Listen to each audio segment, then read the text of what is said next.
workshop namin mga guys. And this is our last Saturday of meet-up. Early na naman si Manenoy mo nagising. Pero at least blooming pa rin. So pagdating ko dito, start na yung presentation namin. So yan guys, yung aming workshop na ginagawa. Sunod, isa. Kaya naman mga bata. Napakahusay mga bata. Magaling. Ngayon naman ay may... Ito naman yung isa. So in every team, parang may 4 na members or more than. Ito naman ang Titik M. Na may tunog.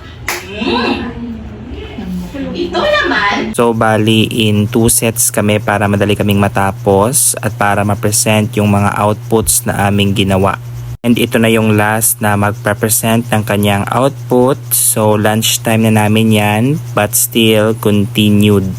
Then after namin ng mga presentations, we decided to go outside to have a documentation, pictorial or a remembrance. Then this is our closing program. So may nagbigay ng mensahe. And ito naman yung aming mga na-treasure na mga photos and documentations sa aming pagdalo dito.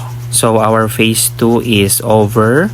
So we are manifesting for the phase 3 na aming i-workshop.